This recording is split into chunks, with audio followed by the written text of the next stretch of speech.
राधे राधे प्यारे भक्तों, मैं आशा करती हूँ कि आप सभी कुशल होंगे। आज हम कार्तिक मास महात्म्य की तीसरी कथा, तीसरा अध्याय सुनेंगे, तो आप लोग सावधानी पूर्वक इस कथा को जरूर सुने।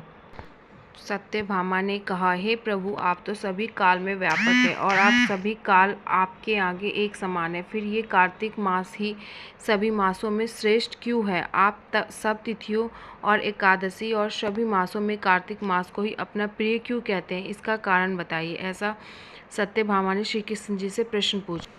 भगवान श्री कृष्ण ने कहा, हे भामिनी, तुमने बहुत अच्छा प्रश्न किया है। मैं इसका उत्तर देता हूँ, तुम ध्यान पूर्वक सुनो। इसी प्रकार एक बार महाराज बेन के पुत्र राजा पृथु ने प्रश्न के उत्तर में देवर्षि नारद से प्रश्न किया था, और जिसका उत्तर देते हुए नारद जी ने उसे कार्तिक मास की महिमा बताते हुए कहा, हे राजन, एक समय शंख नाम का एक राक्षस बहुत बलवान एवं अत्याचारी हो गया था। उसके अत्याचार से तीनों लोकों में त्राही त्राही मच गई।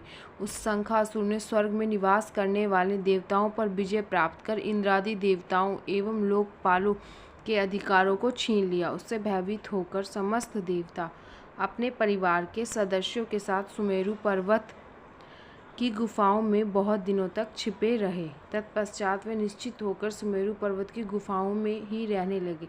उधर जब उस शंखासुर राक्षस को इस बात का पता चला कि देवता आनंदपूर्वक सुमेरु पर्वत की गुफाओं में निवास कर रहे हैं, तो उसने सोचा कि ऐसी कोई दिव्य शक्ति अवश्य है जिसके प्रभाव से अधिकारहीन ये देवता भी अभी भी तक बलवान है। ऐसा राक्षस ने सोचा। ऐसा नारद मुनि ये कहानी बता रहे हैं। सोचते सोचते वह इस निर्णय पर पहुंचा कि वेद मंत्रों के बल के कारण ही देवता बलवान हो रहे हैं। यदि इनसे इनका वेद ही छीन लिया जाए तो वे बलहीन हो जाएंगे। ऐसा विचार कर शंखासुर ब्रह्मा जी के सत्यलोक से शीघ्र ही वेदों को हर लाए।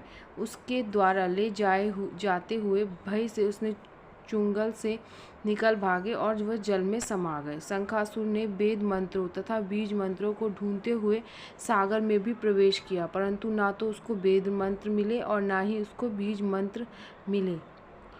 जब शंखासुर सागर से निराश होकर वापस लौटा तो उस समय ब्रह्मा जी पूजा की सामग्री लेकर सभी देवताओं के साथ भगवान विष्णु की शरण में पहुँचे। भगवान को गहरी निद्रा से जगाने के लिए गाने बजाने लगे और धूप गंध आदि से बारंबार उनका पूजन करने लगे। धूप दीप नैवेद्य अर्पित किए जाने पर भगवान की निद्रा टूटी और वे देवताओं सहित ब्रह्मा जी को अपना पूजन करते हुए देखकर विष्णु भगवान बहुत ही ज़्यादा प्रसन्न हुए तथा कहने लगे, मैं आप लोगों के इस कीर्तन एवं मंगलाचरण से बहुत ही ज़्यादा प्रसन्न हूँ। आप अपना अभिष्ट वरदान मांगिए, मैं अवश्य दूंगा। ऐसा विष्णु भगवान योग निद्रा से जागकर कहने लगे, जो मनुष्य आश्विन शुक्ल की एकादशी से देव उठान की एकादशी तक ब्रह्म मुहूर्त में उठकर मेरी पूजा करेगा, उन्हें तुम्हारी ही भांति मेरे प्रसन्न होने के कारण सुख की प्राप्ति होगी।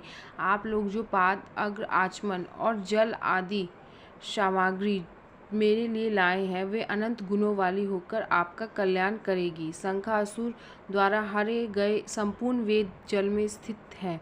मैं सागर पुत्र शंखासुर का वध करके उन वेदों को अभी लाए देता हूँ, और आज से मैं मंत्र बीज और वेदों सहित मैं प्रतिवर्ष कार्तिक मास में जल में विश्राम किया करूँगा।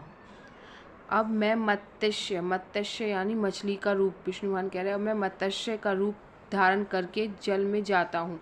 तुम सब देवता श्री मुनीश्वरों सहित मेरे साथ जल में आ जाओ।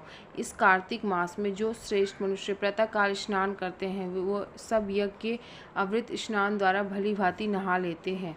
हे देवेंद्र, कार्तिक मास में व्रत करने वाले को सब प्रकार से धन, पुत्र पुत्री आदि देते रहना और उनकी सभी आपत्तियों से रक्षा करना। हे धनपति कुबेर, मेरी आज्ञा के अनुसार तुम मेरा रूप लेकर सागर में आ जाओ।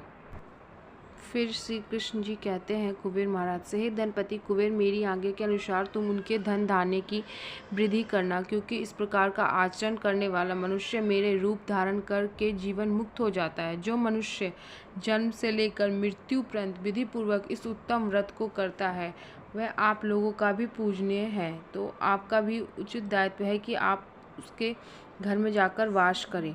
हे देवताओं, ये दोनों व्रत नियम पूर्वक करने से मनुष्य मेरे को प्राप्त होता है। इन व्रतों को करने से जो फल मिलता है वह अन्य किसी व्रत से नहीं मिलता है।